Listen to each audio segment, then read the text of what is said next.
పిల్లలు, ఈరోజు దేవుడు కోరుకున్న వ్యక్తి, ఏర్పరచుకున్న వ్యక్తి గురించి మనం తెలుసుకుందాం. ముందుగా కంటత వాక్యం నేర్చుకుందాం. ఎఫెసీయులకు రాసిన పత్రిక 1వ అధ్యాయము 4వ వచనం. మనము తన ఎదుట పరిశుద్ధులమును నిర్దోషములై ఉండవలెనని జగత్ పునాది వేయబడక మునిపే ప్రేమ చేత ఆయన క్రీస్తులో మనలను ఏర్పరచుకొనెను. మనము బైబిల్ గ్రంథంలోని 1వ సమూయేలు గ్రంథము 16వ అధ్యాయము 1వ వచనం నుండి 13వ వచనం వరకు చదివినట్లయితే, సమూయేలు అనే దేవుని ప్రవక్తతో దేవుడు సౌలు రాజు నా మాట వినలేదు కాబట్టి ఇశ్రాయేల్ రాజుగా అతనికి బదులుగా 2వ రాజును అభిషేకించుటకై బెత్లెహేముకు వెళ్ళు అంటాడు. అక్కడ నివసించే యెషయా అనే వ్యక్తి యొక్క అతని కుమారులో ఒకరిని రాజుగా ఎంపిక చేసుకున్నాను అని చెప్తాడు. సమూయేలు భయపడతాడు. అమ్మో, నేను ఎట్లా వెళ్ళాలి? నేను వెళ్ళిన సంగతి సౌలు విన్నాడనుకో, నన్ను చంపేస్తాడు అంటాడు. దేవుడు ఎలా వెళ్ళాలో చెప్తాడు. యెషయాని పిలువు, నువ్వు చేయవలసిన దానిని నీకు తెలియజేస్తాను, ఎవరి పేరు నేను నీకు చెప్తాను, అతన్ని నువ్వు అభిషేకించాలని చెప్తాడు. సమూయేలు దేవునికి విధేయత చూపిస్తాడు. వెళ్ళి యెషయాని పిలిపిస్తాడు. యెషయా కుమారులందరూ ఒక్కొక్కరి వైపు చూస్తూ ఉంటాడు. ఎలియాబుని చూస్తాడు. చూడగానే నిజంగా ఇతడు దేవుడు అభిషేకించిన వాడిలాగా ఉన్నాడు అనుకుంటాడు.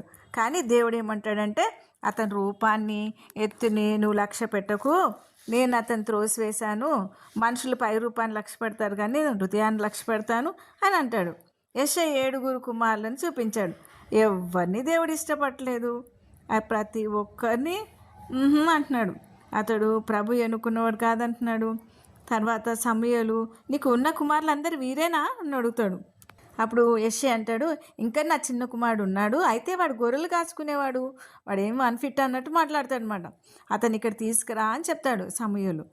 అయితే యెషయా యవనుడైన దావీదును సమూయేలు దగ్గరకు తీసుకొస్తాడు. అతను రాగానే దేవుడు ఏమంటాడు తెలుసా? నేను కోరుకున్నవాడు ఇతడే, నువ్వు లేచి అతను అభిషేకించు అంటాడు దేవుడు. దావీదు దేవుడు ఎన్నుకున్న రాజు.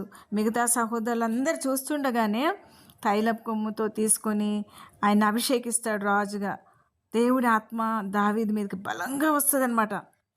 దేవుడు ఒక పనికి ఎన్నుకున్నప్పుడు ఆ పని నెరవేర్చడానికి అవసరమైన శక్తిని, జ్ఞానాన్ని ఇస్తాడు.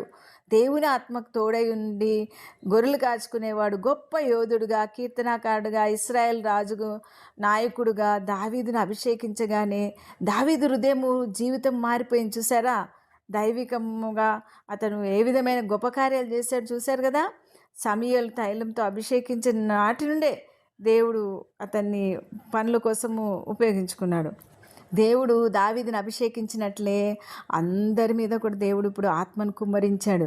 పరిశుద్ధాత్మచే వ్రాయబడిన బైబిల్ మనం ప్రతిరోజు చదువుతున్నట్లయితే, దేవునితో నిరంతరం మాట్లాడుకుంటూ దేవుని చిత్తాన్ని ప్రార్థనలో అడగడం వల్ల మనము ప్రేమ, సంతోషము, సమాధానం, దయాలత్వం, విశ్వాసం అనే ఆత్మఫలాలు కలిగి ఉండటం వల్ల దేవుని శక్తితో నింపబడతాం. బలమైన కార్యాలు మీ ద్వారా జరిగిస్తాడు.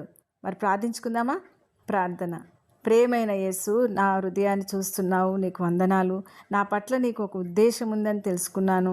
నా జీవితం పట్ల నీకున్న ప్రణాళికను తెలుసుకొని దాని ప్రకారం నేను నడుచుకోవటానికి నన్ను అభిషేకించండి. మీ ఆత్మతో నింపండి. యేసు నామమున నడుచున్నాను తండ్రి, ఆమేన్.